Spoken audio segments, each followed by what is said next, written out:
कई फिल्मों में देखा है। वो MTV इंडिया के सुपरवाइजिंग प्रोड्यूसर रहे और MTV के कई रियलिटी शोज़ के एग्जीक्यूटिव प्रोड्यूसर रहे। अभी एक वेब सीरीज़ जो आयशा के नाम से शुरू हुई है, AISHA, उससे जुड़े हुए हैं और मेरा ख्याल है कि उसके पहले एपिसोड को ही बहुत अच्छा रिस्पांस मिला है। रघुराम, आपका स्वागत है।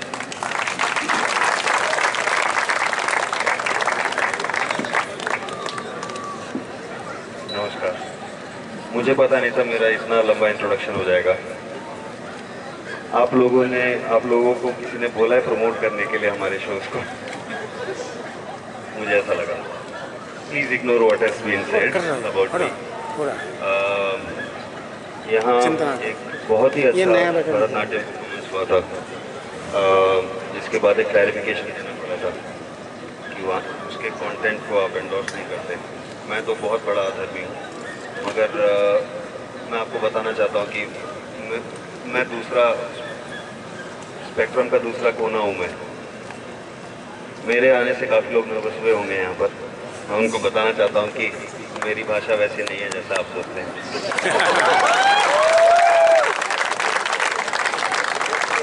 मैं यहाँ एज ए सेलिब्रिटी नहीं आया हूँ। मैं यहाँ पर किसी भी पार्टी को रिप्रेजेंट नहीं करता हूँ। मैं मुनीरका में पैदा हुआ हूँ, 25 साल वही रहता हूँ। मैं मुनीरका का लड़का हूँ। मैं PD ब्लॉक। रोज़ शाम को JNU आना हमारा काम था, सन 1980 से लेकर 70 में। मैं इतना बुढ़ा लग रहा हूँ। 1980 से मैं रोज़ आता था और ये जगह मेरे लिए बहुत स्पेशल है। जब से ये इशू शुरू हुआ है, ये मेरे दिल के बहुत करीब है और मैं इसको रेगुलरली फॉलो करता हूँ। ट्विटर पे, फेसबुक पे, कई सारी जगहों पर रोज़ लड़ाई होती मेरे तो मतलब भक्तों का और मेरा बहुत पुराना प्यार है और उनकी भड़ास पूरी निकलती है मेरे पे। आपके ऊपर भी बहुत गुस्सा है लोग। आपके ऊपर बहुत गुस्सा है क्योंकि आप दब नहीं रहे। क्यों नहीं दब रहे आप उनकी हाँ में हाँ क्यों नहीं मिला रहे? अभी तक हो जाना चाहिए था उनके हिसाब से, है ना? मगर आप ढीठ हो, सीरियसली आप ढीठ हो। अब मैं कहता हूँ कि यार मैं एक्चुअली मैं जानता था कि मैं यहाँ पर आ जाऊँगा। ये मेरे को 2 या 3 साल से पता है। मेरे को एग्जैक्ट वाकया याद नहीं है, मगर HRD ने 2014 में कुछ बोला था, रेकमेंड किया था कि कल्चर स्टडीज़ या हिंदू स्टडीज़ या कुछ तो बोला था। मुझे याद नहीं। आप अगर गूगल करोगे आपको दिख जाएगा। यहाँ पर PG नहीं आता। मैं कोशिश कर रहा था, बट मुझे याद है कि उस टाइम पहली बार JNU और एंटी नेशनल एक सेंटेंस में यूज़ किया था किसी मिनिस्टर ने। The JNU has become a den of anti national activities, क्योंकि आपने उनकी चुपचाप उनकी बात नहीं सुनी, इसलिए आप एंटी नेशनल। तब से मुझे पता था कि ये होगा कभी ना कभी, किसी ना किसी बहाने आपको बैठाने की कोशिश की जाएगी। मुझे पता था आप बैठोगे नहीं, ये भी मुझे पता था। आपके ऊपर उल्टे सीधे काम होंगे, ये मुझे पता था। आप जब ये हुआ एंटी नेशनल का, और जब कोर्ट में लॉयर्स के ड्रेस में गुंडे पीट रहे थे, मुझे पता था कि ये होगा कि इंटरनल कमेटी बिठाई जाएगी। They will find you guilty, because ये गवर्नमेंट पीछे नहीं हट सकती। ये गवर्नमेंट, आप अगर सोच रहे हैं कि पीछे हट जाएगी तो आप भूल जाइए इस बात को। वो नहीं पीछे हटेगी, वो भी डील है। मुझे पता वो नहीं हटेगी। एक so called fact finding high level inquiry commission बिठाई जाएगी, आपको गिल्टी बताया जाएगा, आपको निकाला जाएगा, आप पे पनिशमेंट लागू किया जाएगा और आप उस पनिशमेंट को एक्सेप्ट नहीं करोगे। मुझे पता है। मुझे पता है कि यहाँ पर ऐसे फ्रीडम चौक पे होगा और मैं यहाँ आऊँगा, ये मुझे पहले पता था। लेकिन कमाल की बात यह है कि पूरा इंडिया आपको दिख रहा है। जो स्टूडेंट्स, लड़ाई कहाँ से शुरू हुई थी, कितने साल पहले, अब यहाँ पर आ गई है। एंड आई एम प्राउड कि आप लोग इतना जम के मुकाबला कर रहे हो। मुझे बुरा भी लगता है आपके लिए कि आफ्टर ऑल आप स्टूडेंट्स हो। आफ्टर ऑल तो नहीं, खैर स्टूडेंट्स ही कर सकते हैं कुछ यहाँ पर इंडिया में, अब मुझे ऐसा लगता है। क्योंकि दुनिया में जब भी किसी ने स्टूडेंट से पंगा लिया वो बताया है, यहाँ के लोग समझे नहीं। I am so happy that you guys are here.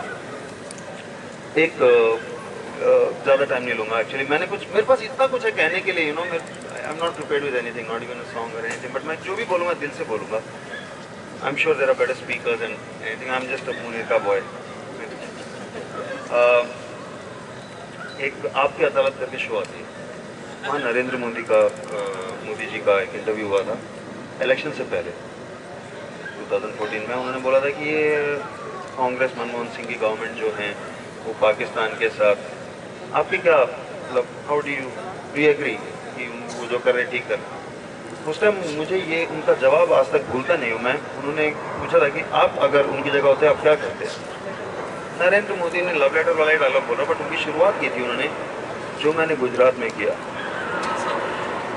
आप इसे यूट्यूब कर लीजिए, that's the closest he has come to saying that I did something. I'm not saying that he meant it, but it's ऐसा लगा मुझे कि जो मैंने गुजरात में किया वो मैं करता। उनकी जुबान में जवाब देना चाहिए, लव लेटर भेजना बंद करना चाहिए। ये ठीक है, काफ़ी लोगों को इंडिया में लगा हुआ है, टफ आदमी है, 56 इंच का छाती है, मगर ये लव लेटर तो लिख रहे हैं, वो उनके बर्थडे पे केक खा के आ रहे हैं, यहाँ पर पठानकोट के चक्कर में इधर आ गए। वो चाइनीज़ उसमें किसी का वीज़ा रोक रहे थे, उन्होंने यहाँ पर हम पे मतलब बैंड बजा के चले गए हमारी, मतलब लव लेटर तो लिखे जा रहे हैं। अगर वो धमकी, लव लेटर लिखना बंद करना चाहिए उनकी। अगर वो धमकी किसी पे इस्तेमाल हो रही है, वो पाकिस्तान पे नहीं, स्टूडेंट्स पे हो रही है। ये पाकिस्तान नहीं है। फिर मैंने ये सोचा कि इतना क्यों बोलते हैं एंटी नेशनल क्या लगा रखा है? ये झूठ नहीं है उनके लिए, actually depends on your definition of nation. मेरे ख्याल से उनके डेफिनेशन में हम आते नहीं हैं यार। अगर वो हमें एंटी नेशनल बोल रहे हैं तो उनके लिए तो वो सच ही होगा। And if nation is something that is going to crush its students, then I welcome the charge of anti national myself. आपके लिए this one last thing I will say before I have a sip of water. Very nervous, मैं गाना गाने वाला हूँ, आप please मुझे record मत करना, आप यूट्यूब पे डाल दोगे। मेरे जो महाभक्त हैं उनको एक और बहाना मिल जाएगा। खैर, आई हैव रिक्वेस्ट, तुमसे उम्र में बड़ा हूँ, नेता का लड़का हूँ, आपको कुछ अब अलग करना होगा, क्रिएटिव होना होगा। यहाँ तक प्रेडिक्टेबल है। मेरी बात सुनना, ज़रूरी नहीं है इसको मानो, आप सोचना। भूख हड़ताल अच्छा है, नीड टू हैव, घेराव, जो भी आप करते हैं सही है, लेकिन आपको अब क्रिएटिव होना पड़ेगा। दुनिया में बहुत सारे प्रोटेस्ट हैं, क्रिएटिव तरीका है। जैसे एक तरीका होगा जिससे, जो आज तक हुआ नहीं है और जिससे सारी प्रेस दोबारा आए, this becomes a hot topic of debate. You guys are creative, आप लोग बहुत समझदार हो, आप लोग करोगे, बट मेरी मानना, सोचना इस बारे में, कुछ क्रिएटिव आपको अलग करना होगा। मेरे को इतना सुनने के लिए आपकी यूनिवर्सिटी ने क्या पनिश किया जो मैं आपको पनिश करने वाला हूँ? मैं आपको गाना गा के सुनाने वाला हूँ।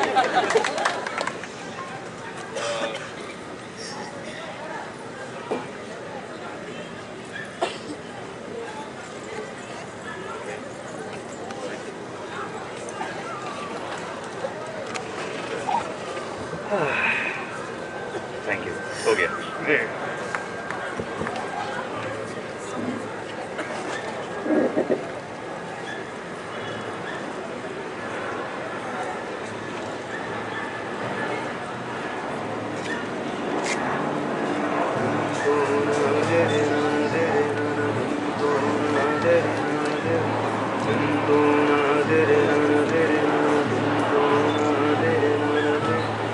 ये हौसला कैसे झुके, ये आरज़ू कैसे रुके, ये हौसला कैसे झुके, ये आरज़ू कैसे रुके, मंजिल मुश्किल तो क्या, तन्हा ये दिल तो क्या, धुंधला साहिल तो क्या, तुम तो ना देना देना,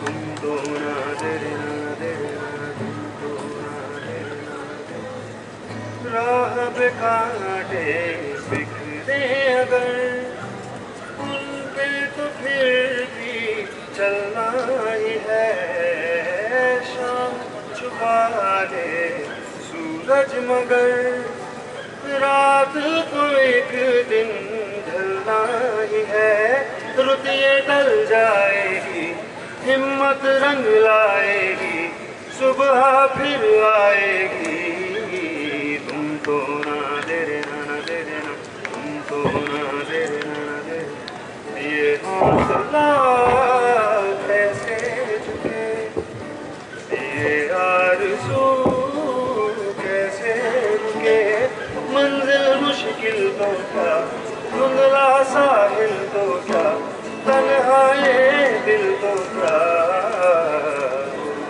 थैंक यू। मुझ जैसे हजारों करोड़ों लोग इंडिया में आपको सपोर्ट कर रहे हैं और आप पे पूरी उम्मीद टिकाए बैठे हैं कि आप पीछे नहीं हटोगे, हम आपके साथ हैं, हमारी सारी हिम्मत आपके लिए लो। But do this. Do something creative, okay? Thank you, JNU. Thank you so much.